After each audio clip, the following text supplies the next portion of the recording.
Hello, and welcome to the Franchise Connection, where an investigation isn't complete without Bubblicious gum and Skittles. I'm Matt Fisher. I'm Matt Sparrow. And today we're discussing Michael Bay's 1995 action comedy, Bad Boys. Spoilers ahead.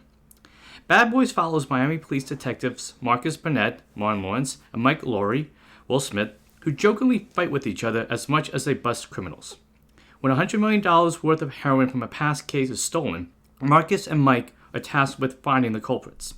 Complicating matters is Eternal Affairs, who believes this was an inside job and is giving this department 72 hours to find the thieves. The investigation takes a big turn when Julie Maud Taglioni says she can identify the men behind this heist. While Julie is kept in protective custody, Marcus finds the case is starting to impact his personal life, especially with his wife Teresa Randall. With the clock ticking and the captain, Conrad Howard, Joe Pantoliano, breathing down their necks, Marcus and Mike will stop at nothing to catch these criminals and retrieve this valuable contraband.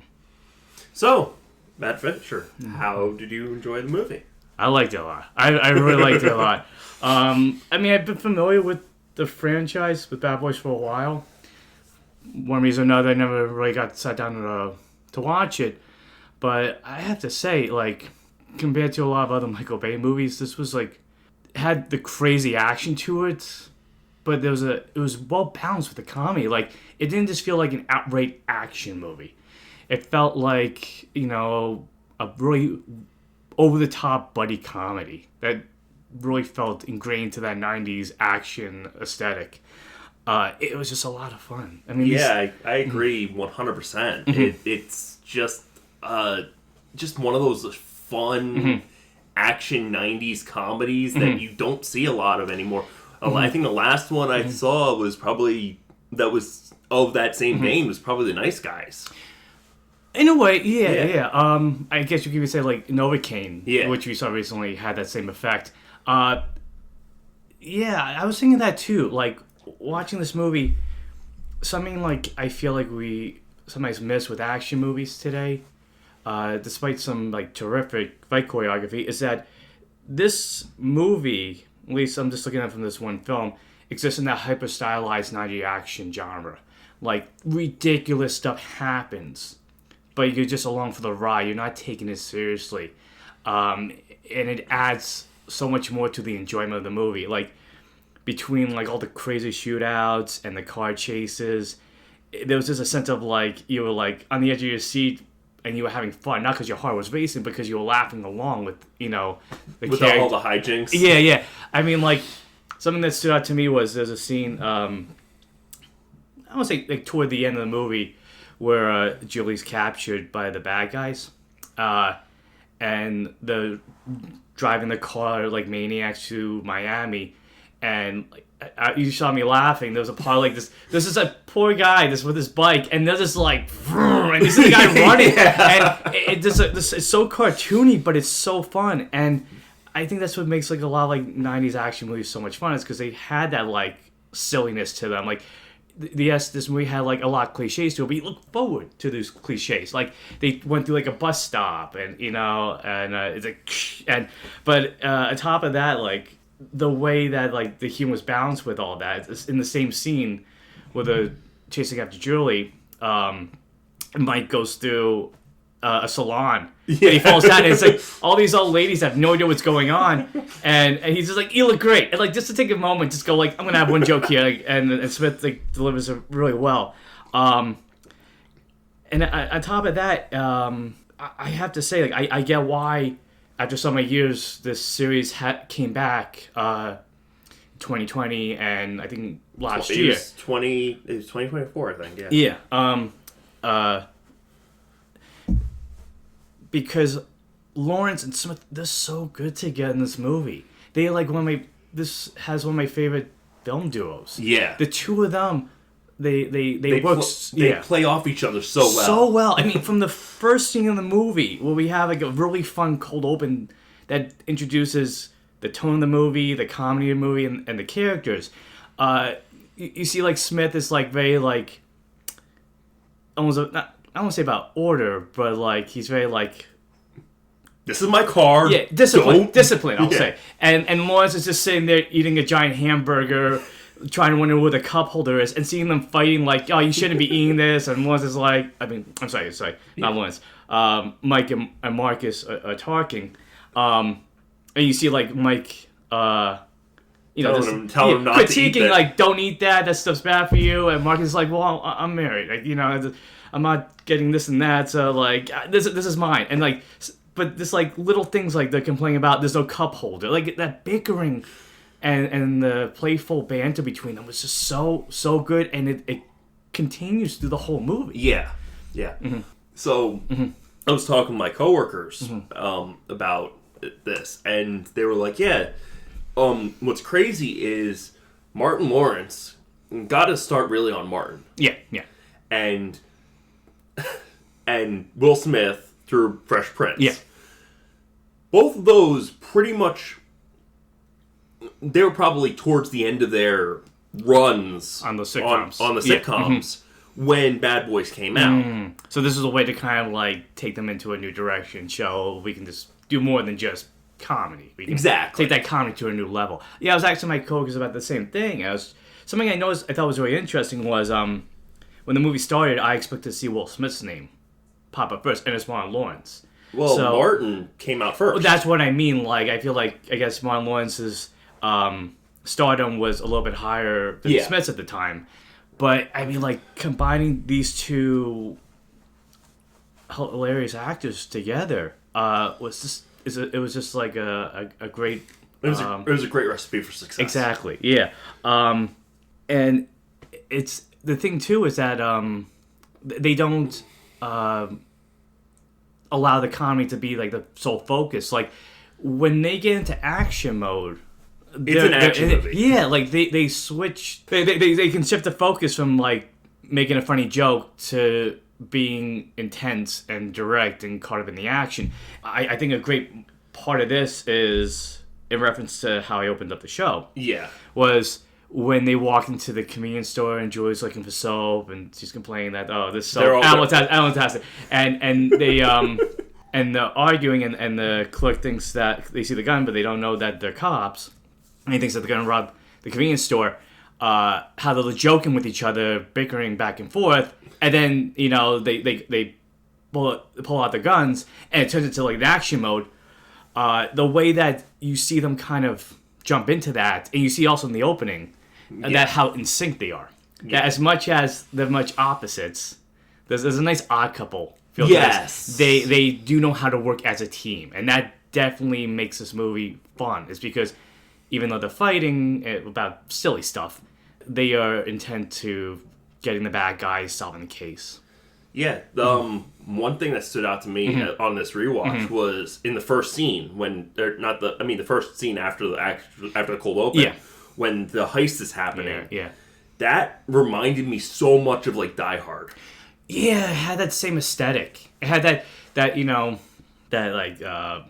80s, 90s, because I mean, this era of action was a remnant of the 80s and so on and so forth as things go. Yeah. But yeah, I mean, how they stormed the police station to get the with Die Hard. What was the towers again? Nakatomi Plaza? Yeah, like how they like walked into that. It reminded me of that. Yeah, that's a good point. It had the same feel and how quick it was. Yeah. I also the villain's plan was like he had everything down. And that's what it's funny because like the character himself, Fauché, there's not much to go on. No. He's just bad, and sometimes that's enough because you have your good guys and your bad guy, and they have to stop the bad guy.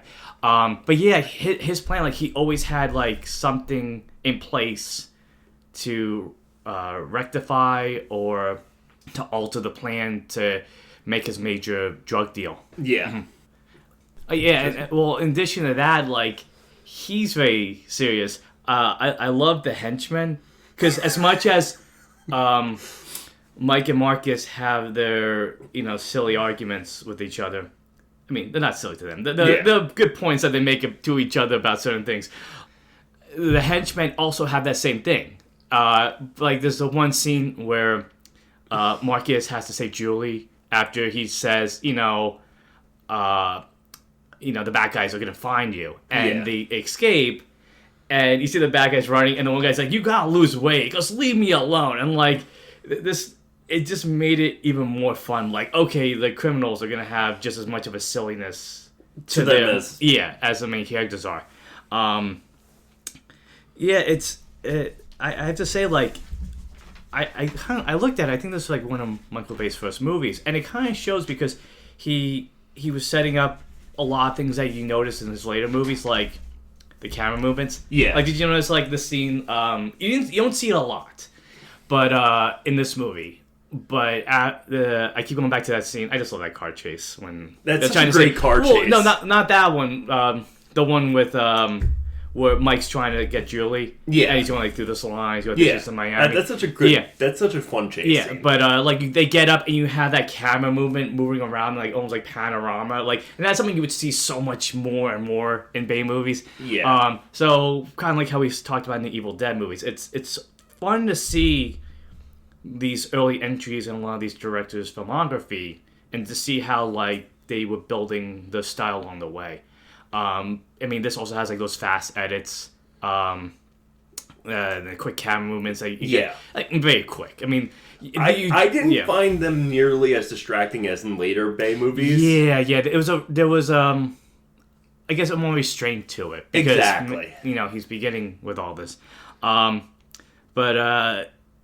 So you heard my thoughts so far about like watching this for the first time, and I have to say I'm really excited for the sequels. Yeah. I'm making a point not to look up what happens in them, even though it seems trailers here and there. I'm excited to see this from a really fresh perspective. You going into seeing this again, which I'm sure it's been a while. It's been almost 20 years. Oh wow! So you saw this early.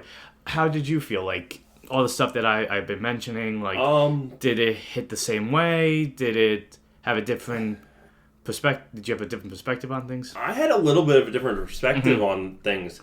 Like, I enjoyed it the first time I watched it, because, I watched it when I was, like, 12 years old or 13 years old. And it's a perfect time to watch a Michael Bay movie, to be honest. Because you're not thinking about like as much as you would later on after seeing other movies. Yeah. But I enjoyed the hell out of it the second watch. Because, like, it's a Michael Bay movie, but I'm not taking it seriously. I'm taking note of things, like things that work and things that don't, but this is just a fun movie. This is like that definition of like a popcorn blockbuster. You just kick back, enjoy. There's things happening, there's a mystery and a case trying to be solved, but there's not a lot of like, wait, what they say? Oh, that detail I missed it. Like, there were moments in this movie like I almost like stopped taking notes just because I was just so glued to the screen. Like, I wanted to know what happened, and the way I really like how the script played out was the clues and the leads really played out very well. Yeah, in the sense that like, oh, we gotta find this guy, not this guy. Sometimes like in a lot of like modern like mystery, there's like so many details, and this one's just kind of like, no, we gotta find this guy. Oh, we found this guy, and then you have complications along the way. So on the mystery aspect, like, I mean, there wasn't much of a mystery. It was they knew that the heroin was taken. Yeah, and they knew somebody was on the inside. Yeah, but that twist. Well, the internal affairs suspected it, but they weren't sure until that twist. Well, I mean, they had thoughts that there was somebody on the inside. Why? It's because like they kept trying to go over the case file of when the drug deals Eddie. He was that was part of it, and also the fact that internal affairs thought that because that was the only way that this thing could have happened was if somebody knew it was there because the cops were the only ones. The case that they're solving, it's very, very simplistic, but what made it a lot of fun. This made both me and you laugh a lot. Is the fact that Marcus has to take over the case for quite a while. Like, I don't know if you noticed, but there's a part where like Mike just kind of disappears from the movie. Yeah, there's a scene where that kind of kicks off the plot where Julie witnesses her and a friend are going to the Eddie. one of the guys who stole the drugs, who's enjoying it way too much. He's eating his cake and having it too, and Fauché shows up, not too happy that he's taking advantage of his product. I mean, it's not even his product, but I digress. And shoots him, and then he kills Eddie, and he kills Max. Yeah, Max. I lost my train of thought. What was I saying?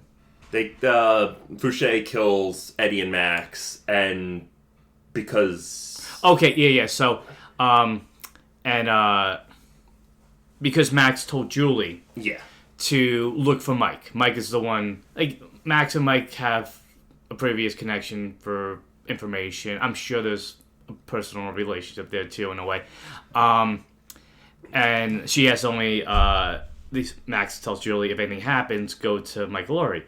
And, of course, when she calls up the cops, Mike's not there. Well, that's what I was going through. I was saying Mike was missing. So, the captain tells Marcus, oh, you gotta be Mike. So, and this is like what I really like that Lawrence does. Yeah. In this. He has to play like dual roles. Like, it was so funny to see Marcus try to act like Mike and Lawrence try to sound like Will Smith. Yeah. I mean, they had to have been laughing on the set doing that. I mean, it was just so funny. And what made it even funnier was the captain critiquing, going like, no, that's not Mike. You gotta sound more like Mike. And he's like, you gotta sound sexy. And that led to an interesting... plot development? I guess you had plot development where like the movie almost takes on like a sitcom element. Yes. So suddenly, Marcus has to pretend to be Mike, and this led to like so many funny scenes, like him bribing the concierge at his apartment building, that he has to explain why there's so many photos of Mike, and which leads to like a misinterpretation by Julie, and Marcus has to say like, oh, well, that's every time he saves my life, I get a photo of him. So, and they play this out really long in the movie. I thought it was really interesting. Yeah. Like, you expect like most time like it would play off for like 20 minutes, and then Mike would show up and the situation would get resolved. But no, this goes on for a really, really long time. It's almost like a Freaky Friday situation in some ways. A little bit, the switching the lives. And that's interesting, because it almost like changes, I would say, maybe Mike's perspective more than Marcus's as this happens more. Because you see Mike kind of like, he doesn't go too much, but like you see him kind of like maybe see while staying at Marcus's house with his wife that like, oh, I don't have to be the playboy I continue to be, the smooth talker. Maybe this could happen for me. It's not really dealt too much, but you could read into it that way too. Yeah. So for me, one of my favorite, even my first watch, one of my favorite side characters was the police chief.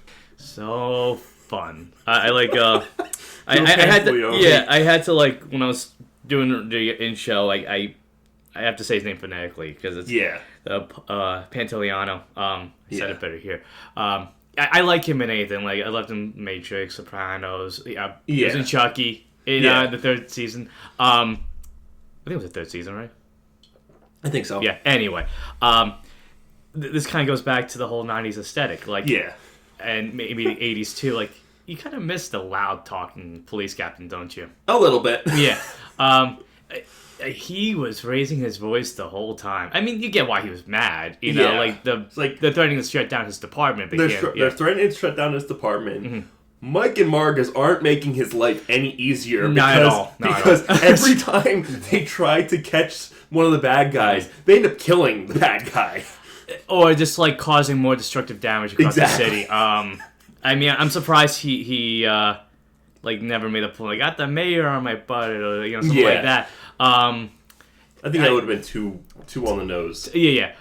But like they really use his character well. Like one of the scenes that kind of leads into Marcus taking on Mike's persona in life is when they go to the police captain. They go to Captain Howard, and this is after Mike's kind of gone away since he's done with Max's death, and Marcus is talking to him, and he's like, listen, she thinks I'm Mike. And he's like just screaming.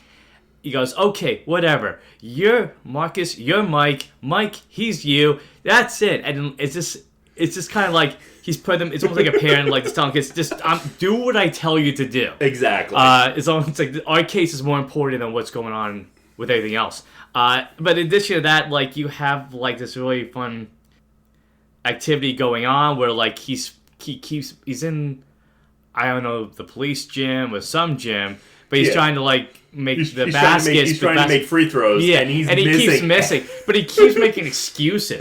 And I think that's what makes this character fun because like as serious and over the top as he is, there is like a goofiness to him. It's just a little bit more rigid. Yes. But no, he was good.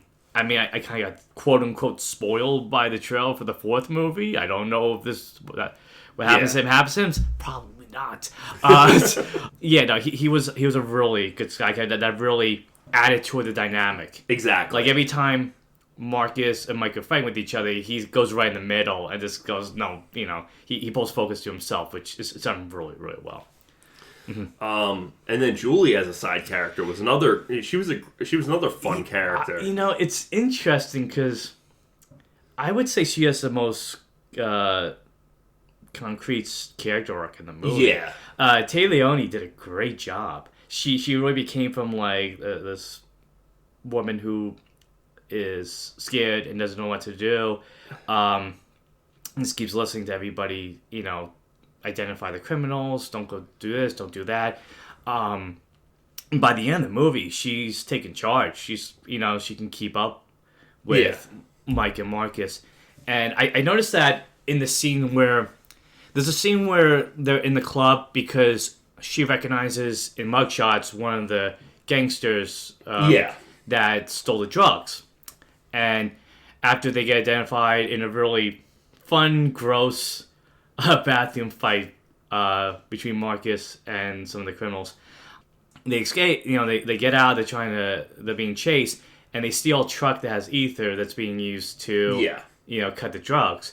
But the way that the car chase happens... That was another fun car chase. Oh, absolutely. She's, like, in the back, but she's keeping up with Lawrence and Smith incredibly well.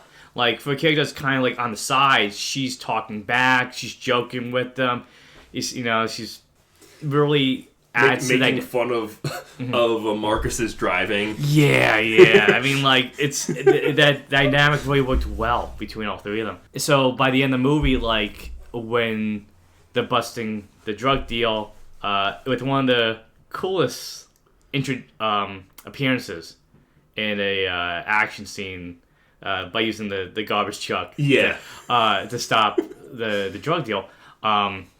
During all the chaos, she gets in the car, quick-witted uncuffs a handcuff, and she drives the car that she's in into the ether. Yeah. And boom, boom, boom. But, like, that wouldn't have been her early in the movie. No. Not at all. So she's really kind of become a stronger individual, in some ways with the help of Mike and Marcus, Yeah. Even though they constantly would get a little annoyed at her. Like, stay here, we're going to the club. And she goes to the club anyway. And she causes more problems for them along the way. But yeah, no, this became a really fun dynamic between all the actors. I mean, I think all the actors, especially the main characters, were having a lot of fun with this movie. Another thing I loved is Marcus and Teresa's dynamic. Yeah. Especially every time he tried to explain, no, I'm not cheating on you. This is police business. It was making everything worse. That whole, like I said, storyline really added more to Marcus's character. It was just to see him get so frustrated with Mike joking like he's settled to his domestic lifestyle. Like, there's a scene where he's on the phone and he's talking to Teresa, and Mike picks up, and he's joking, he's talking smooth, and then he's asking what she's wearing, and Marcus gets mad, and he's like, no, I thought she hung up 5 minutes ago. I'm kidding. But you also see that, too, later on, where, like, after they save Julie after she goes to the club, the car chase, and Taylor Leone's, like, joking. She does a really good comedy on display here. But, Julie's, like, joking about how excited she is after all this, and Marcus is, like, kind of nervous. And then she's saying, like, oh, well, what do you think's going on with Mike and your wife? And then he calls up, and they're looking at the photo album, and they're having a good laugh, but he misinterprets the words, which... To be fair, they could be interpreted so many different ways. But, like, he's like, seemed like so, like, oh, no, like, again, it feels like that sitcom nature to it. That he goes to their house and sneaks into his own house to make sure that nothing's happening. And then, on top of that comedy, with Lawrence doing some good physical comedy in that scene. You have some of the bad guys staking out their house, Marcus's house. Going like, what is going on? Like, they're joking about, like, it's almost like people watching the movie joking about the movie the way they're talking about it. And I guess that kind of what makes the criminals stand out a little bit more, would you say, is that, like, they kind of, like, they interact with the movie in a fun way. Well, the criminals have personality outside of the main villain. Yes, absolutely, yeah. And that's what makes them fun. It's like they're basically cartoon characters. Oh, very much so. Yeah. And one of the things I found funny was when... during the final scene of the movie, one of the subtitles said henchman. And I'm like, okay, so they don't have names. They're just henchmen. No, they're very... this is a live-action cartoon. Yeah. It's funny, too, because, like, something I was thinking about watching this movie, and full disclosure, I've only been basing clips here and there, but, like, it had a very, like, Miami Vice feel to it. So, even from the opening of the movie with just the title cards and the actors' names... you have that, you know, like that kind of like techno sound, like it's amping you up. So in some ways, like it's like they're taking a little bit of Miami Vice and a little bit of cartoons, or comic villains, and putting it together in this movie. That's one of the things I found interesting is like everybody says create your own characters, This is basically Miami Vice with new characters. Yeah, kind of like brought to the 90s era. Exactly. If you will. Also, the music was really good in the movie. I did, yeah. Again, like I said before, like this 90s action genre where nothing is taken seriously, you're just enjoying it for face value. You get like this really like intense, amped up type music. And then you get those kind of like mellow. I like how it can change. Like it feels it's a tonal shift for sure. But like you see it like with after Max gets killed and Mike's dealing with her death, it's like that smooth jazz sound. It's like everything's, you know, I'm sorry about what happened, but it's like it kind of adds to the fun nature of the movie so well. The music was really good. I you know, that doesn't have to be so much complexity to the score, but like it's this movie, like you know what you're in for. So the music really it's just there to have fun and just amp you up, build up your adrenaline, and so forth. Also, great use of Bad Boys. Yeah, so I was waiting for that a lot in the movie, and the way that it comes up, having it play on the radio, perfect. Exactly. You know, it's you know, I have to imagine when they made the title for this movie, there's no way they couldn't find a way to get that song. Yeah. And that's funny, because that part came in with, like, again, they were fighting, and something with Mike is that he's constantly kind of have to prove himself, because Marcus is saying, like, you're a rich, kid. You have a trust fund. You don't need to do this. You know, it's almost like you're doing this, and even Julie says, like, you know, adrenaline junkie I believe at one point. And you see Mike kind of going, like, no, I've always wanted to be a cop. You know, my background and my financial situation doesn't factor into this. Exactly. Yeah, and then just having that moment be cut with like bad, like the joke, like I'm a bad boy, and then like the song comes on and it's just enough. Yeah, because like if they were singing the whole song, that would have been a little bit touching too much. You just need it there to accent the scene. Yeah. So, talking again about how Mike gets taken off the board early in the movie for a little while. Yeah. So he goes to the mistress or the madam. The madam. Did we miss that scene? No. Oh, no. After Max gets killed, right. He goes to the madam to figure out what happened, and she gets killed. Right. Oh, how did I forget that scene? And he gets knocked out. Oh, so that's why when he shows up in the car, he has a headache. Oh, okay. How did I forget that scene? That was a pretty horror-esque scene. Yeah. Where, she saw him on the phone, the lights go out. Right. Though, thank you for correcting me. Yeah. I was watching the movie, people. But thanks for reminding me that. Yeah, no problem. That was also a tonal shift of a scene. Yeah, I have to say the way Bay handles the movie, there's a lot of different stuff going on from one scene to the other, but it never feels like you're watching a different movie. No. Like the other times where like I've watched, some of his movies and you've seen what he's going for, but it doesn't always work. Well, yeah, the things don't always mesh together. Like The Island that's one like I haven't seen it in a while, but I remember when I saw it, like it felt like it was like it shifted things a lot.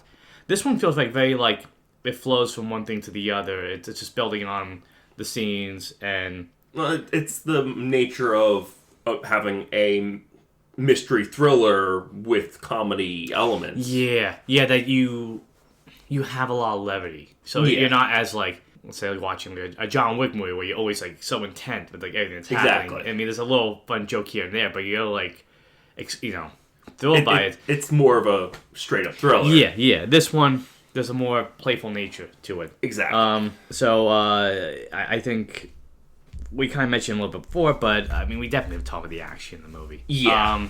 It's a Michael Bay movie. One of his MOs is Bay. Over the top. So I'll let you go first. Talk about the action. I think my favorite action scene was the fight scene at Club Hell. In the bathroom? Yeah.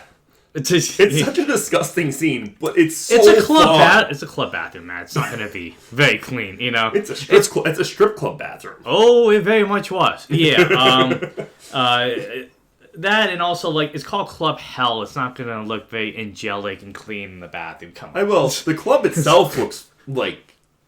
I'm sure, considering that these criminals were like selling the drugs in the No, it's not used for more than just going to the bathroom. I'm just saying that the bathroom compared to the rest of the club, it's like two totally different vibes. I mean, that's the case. I'm sure like maybe they did film in the same place too.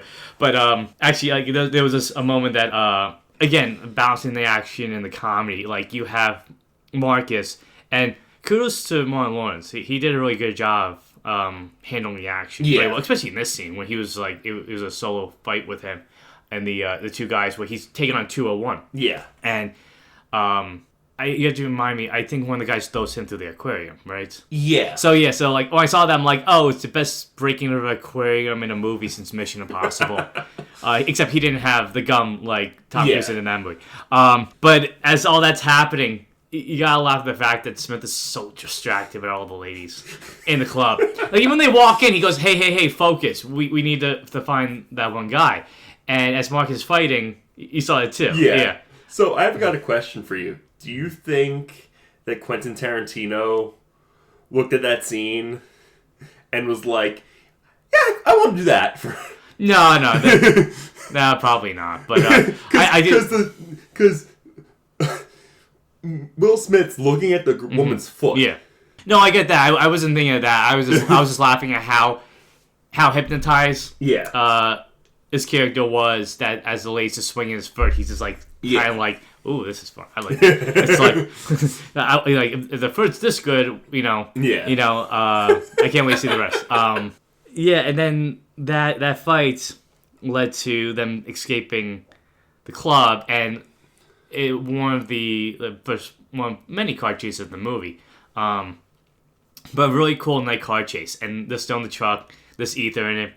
I don't know about you, but the palette of the scene had that same kind of T2 Terminator 2. Yeah. What, did you think of that too? A little bit. Yeah. Except instead of like the T1000 trying to get in the car, he's just like knocking off the ether, and that was really cool. I really liked how, again, you show them having everything's on kind of like well choreographed. This ether, they steal the truck. It's going to get used at some point. Yeah. And knowing this is an action movie and a Michael Bay action movie, it's going to be boom, boom, boom, at times. And yeah, sure enough, like Mike's knocking out the ether, he's shooting it, and it is, exploding as he's hitting it. But wow, it's that car went really big, and I'm going to talk about the finale because that's where like everything comes to a head. But I also liked the scene how it ended. Like after they stopped the bad guys, they're fighting on the bridge, and they're caught on camera by the newscopter. And the cherry on top of all that is that later on the kids they see the dad in the news, and early in the movie he says that he's going to Cleveland. Yeah, because since he has to act as Mike, he has to make an excuse for his wife, which doesn't work well, but it's just like, Mom, Dad's on TV, and she's like, oh, he's on Cleveland, and she knows, and that leads to a really good confrontation later on. But on top of that, like I said before, the cold open. I mean, it's a nice introduction to everything, and the action there was really good. There's not a lot that happens. No, they stop a carjacking. They stopped their own car from getting jacked. But they set it up so that they could catch them because they're vice cops. Yeah. And just seeing like them getting out of the car, and then like they take out the back these carjackers really quickly. It's kind of showing again. I said before how in unison the two of them are. Then we get the other the action scene, another car chase. The one I've been talking about for a while when they go through the streets of Miami in the daytime. That's another fun action scene. It was just so good. Like I said before, I made my notes like this is that hyper stylized world that I really feel like you don't see like a lot of movies like that anymore. I think it has to have like a realistic tone to it. Yeah, that's just modern filmmaking. But this is seeing like this car going crazy. Will Smith, he's chasing the car, shit's blowing in the wind. He's running after this car, which is faster than him. And he's running in slow motion. Oh, that's slow motion. But I also like too, like Lawrence's, he gets a chance to add to this too. He's running over cars and he goes onto the taxi. I think it was a taxi. He gets a taxi. Yeah, and then he's getting shot at. He has fall over. But there's just so much energy in those scenes. That it's just you're just like can't wait to see where it goes next. Like what they're gonna do next. And with probably the biggest fight scene in the movie was the finale. Yeah, but before that, when after Julie sees Max get killed, that action scene, right? Yeah, thank you. Because she goes and she isn't. It's a rooftop chase. It's a rooftop chase, and she jumps off the roof into a swimming pool. And even the bad guys are like, "We got her. We got her. Is she alive?" And she's again like you see like the character be who she is early on in the movie. Like she's nervous. She's just running away. But that was a pretty intense chase. It led to like, I mean, realistically, I'm sure. a jump into a pool like that wouldn't work. It depends on how tall the building is. Yeah, but again, it just adds to the fun of the movie that you're not taking any of this seriously. And maybe that's why like it worked so well later on because like she was already in one action scene. Yeah. So, it just went through to there. And then even before she gets kidnapped, when they're going and staking out the boat, right? She gets seen. Yeah, and that leads to that. Which leads to them follling them back to the apartment, right? Yeah. And that was a funny scene too. Like, she's not doing a good job hiding. Should I talk about the big finale then? Yeah. Okay. I think that's all we have left. So at the end of the movie, the drug deal's going down. That's what they stole the drugs for earlier on in the movie. like I said earlier, they crash into it with a garbage truck. And, you know, boom, boom, boom, bang, bang, bang, you know, everything's happening. There was so much happening. And it wasn't even just because, like, you know, it's a case of just this is the type of style being used, the quick edits. Yeah. But, like, I liked how you saw, like... Heck, even the two cops, the other two cops from the movie had a little bit of a role to play in that final showdown. Okay, yeah, before I continue, thank you for reminding me. I forgot what the names are, so forgive me.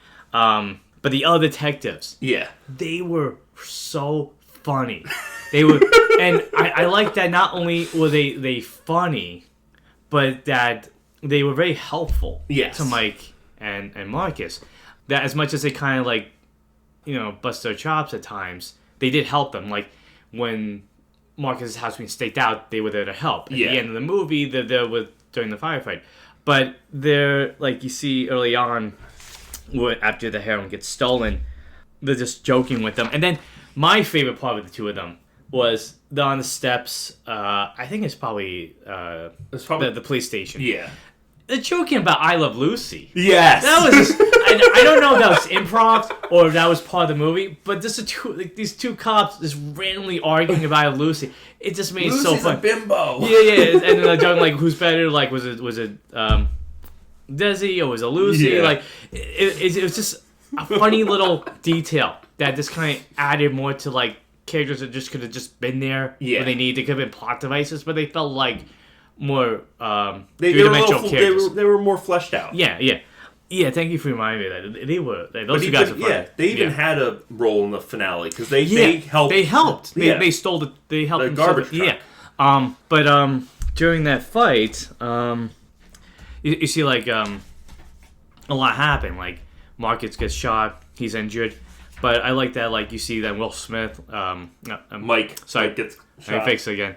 Mike. No, Mike doesn't. Well, he does get shot. Yeah. But before that, like you see him like punching the guy. Yeah. Like the you know you see him be a little bit more not using his weapons as much. So, and then you get Julie using the car to explode the ether, and then she gets kidnapped by the bad guy. And that car's awesome. That's a very cool looking car. In addition to that, you got like so many funny moments in that finale. Like there's a scene where in that moment, Fauchet's going on the plane. He's getting ready to like escape, and Marcus says, "You forgot your boarding pass."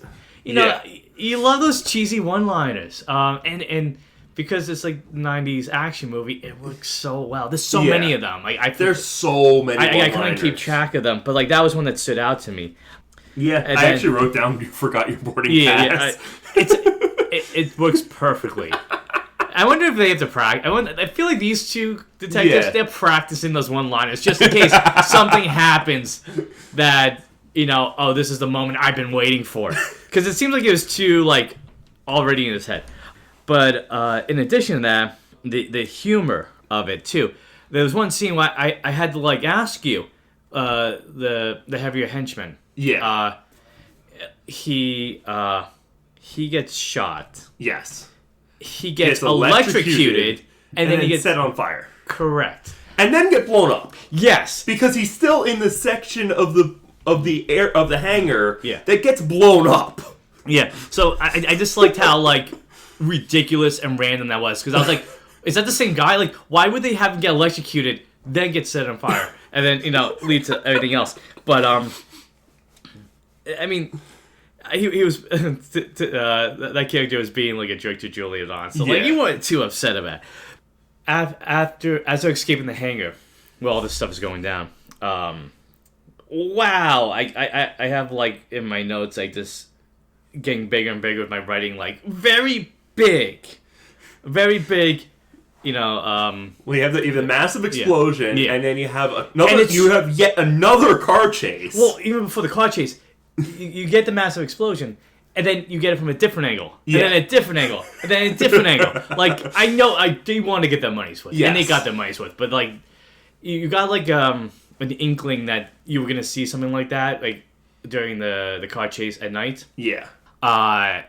where you see the car blow up. But man, I didn't expect it to go like. It's almost like they missed a step. It's like we got to build up. No, we don't. This car boom over here, and then boom, boom, boom, boom. Yeah, it played into the over the top action nature of this movie, which there was no moment where I was like, that's too much. I'm like, this is just right. Like they want to go even more. Yeah. Like I wouldn't bat an eye at it. It was just. It was well built up to. Like it's one of those things where it's like, yeah, there's massive action, but I don't care. Yeah, and then it's also like this scene too. It's like you gotta leave your viewers left. Leave them wanting more. Leave them wanting more, but leave them with someone to remember. And boy, like that. That's definitely like up there with a lot of action scenes that I'm gonna remember. Yeah. But yeah, then like you were saying before that. I also like the fact that as the car chase, that was a really intense thing. It in some ways it kind of reminded me of Independence Day because remember like with the plane, the dogfight in the canyon, and like Fauché's trying to like use the car to escape, and they're trying to stop him, but like there's like the tiny little opening. That really built the intensity. But I love doing the fact they're still fighting with each other. Yeah, they're still bickering.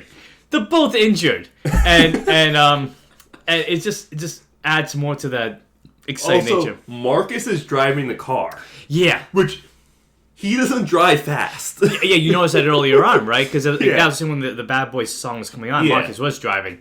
And even, like, when he was driving Julie, like, there's a scene earlier on where... It was a running gag. It was, he's not a fast driver. Yeah. And then you just love the fact that, like, after they stop Fauché and they knock the car, he goes at Mike, and the lines delivered so enthusiastically by Smith.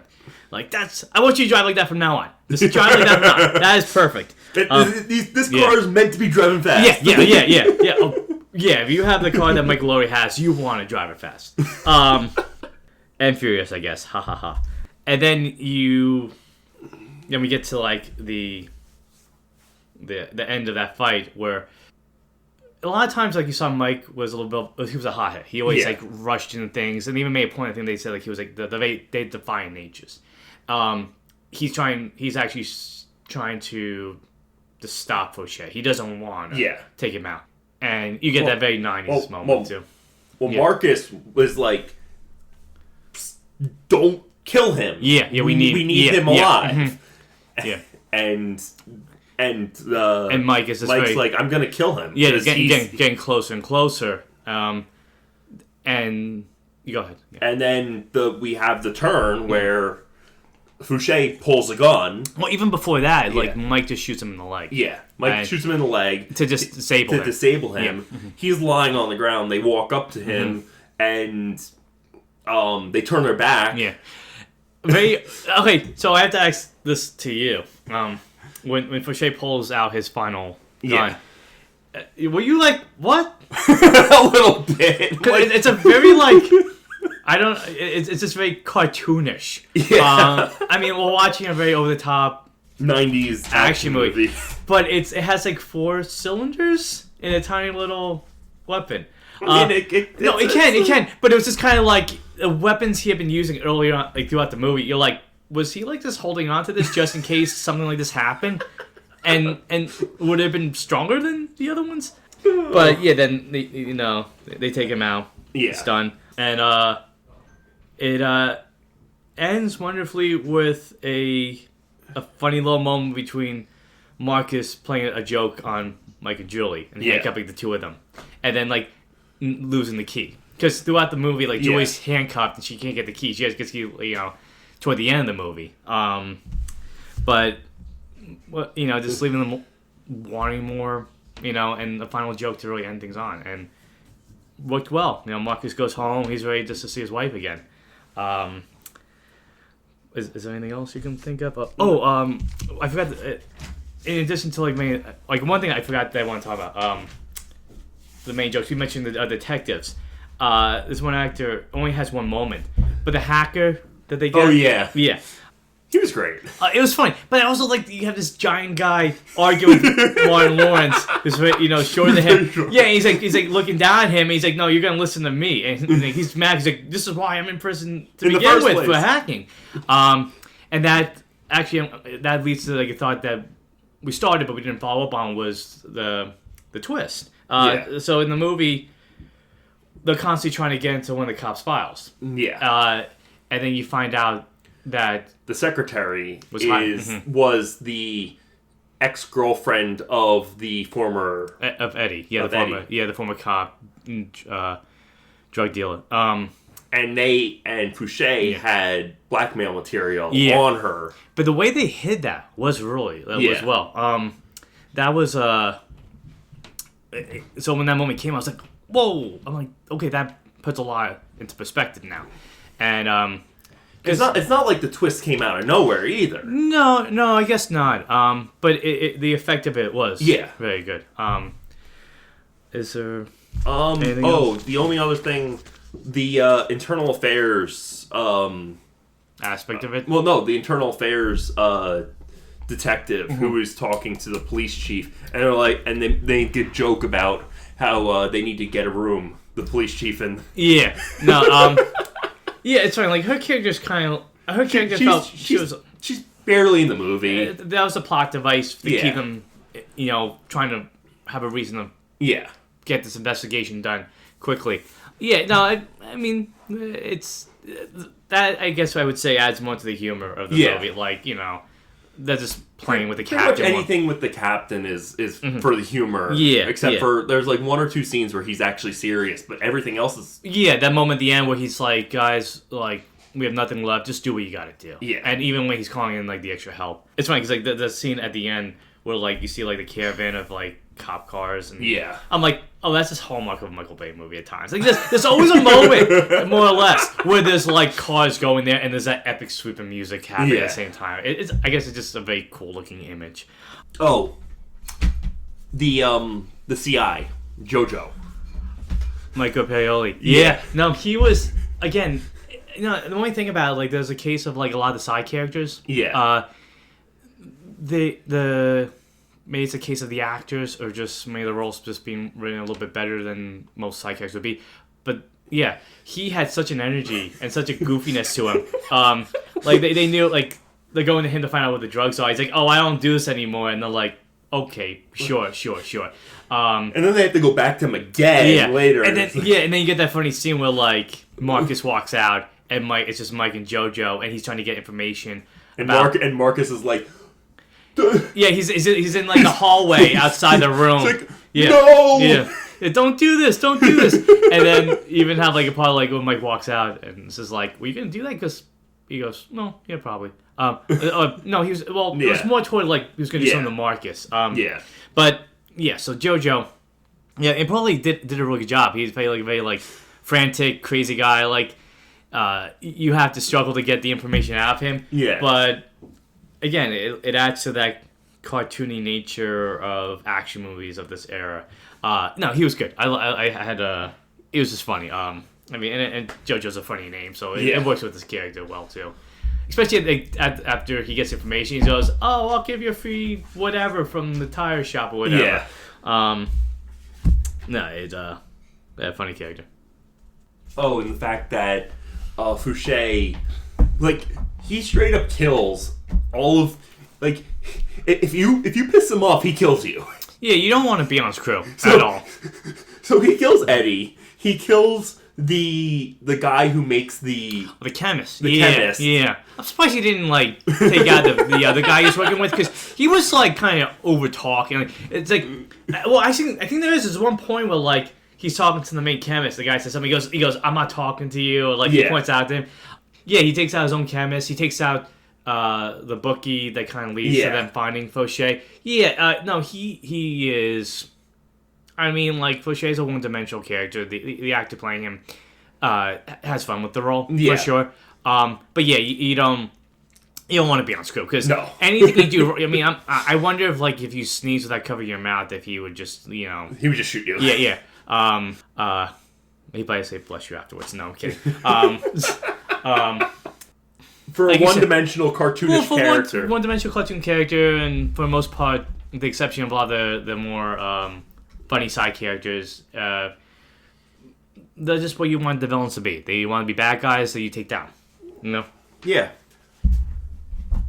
The plan to get the heroine in the beginning of the movie So he creates a decoy cop to get everybody to leave the police station, and then he drugs the night guard. A poor guy. He was not the tacos he ate weren't settling well in his stomach. I'm sorry. I just see this. I mean, get funny one-liners in this movie. And then they get everything out after making the cameras. So I just have to say, in my notes, I wrote down, they have a drug heist dumbwaiter. That thing was like a bullet train the way it was moving. Yeah, that was a fun action. It was a very elaborate heist, but it was very quick and it worked well. So in that scene you were saying with the cop at the beginning, I mean, that was like, I think the second scene of the movie, and I was joking with the guys like, "Oh, I look like a real cop," and I'm like, "Uh-oh," and then sure enough, that was 2 seconds later. Yeah. And I was like, that happened a little sooner than I expected them to take out one of those men.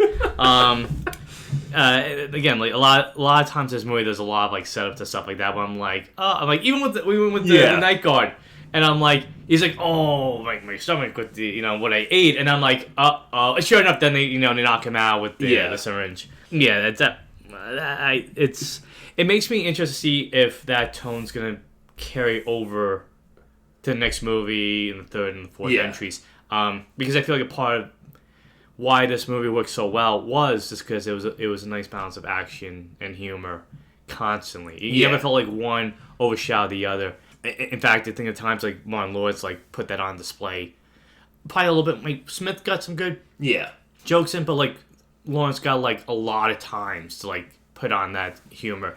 In the scene in the gym where like as Mike's trying to get information, he follows Marcus and you see Martin Lawrence like doing the punching bag and doing the lift. The weights, and the weights falling on him, and nobody's helping him. But I was just laughing. I'm like, he's getting his comedy bits out of the way really well. I think that's about it. So overall, my final thoughts is this was an action movie. I'm really surprised I never watched at any point. And you're glad you watched. I really am. Like it was an extremely fun, funny, and exciting 90s action movie with a duo that could keep up with each other constantly. And I think that's what made these two characters a lot of fun.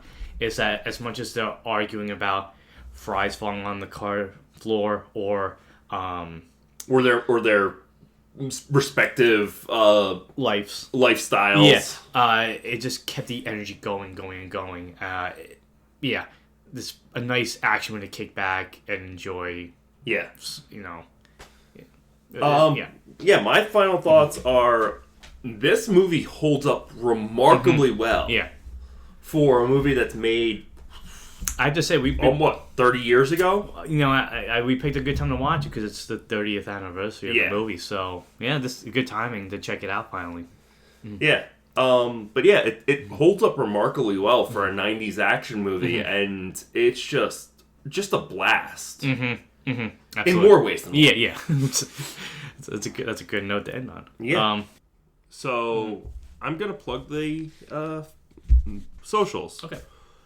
We are at _franchise_connection at Instagram, and the Franch FRANCH CONN pod at X.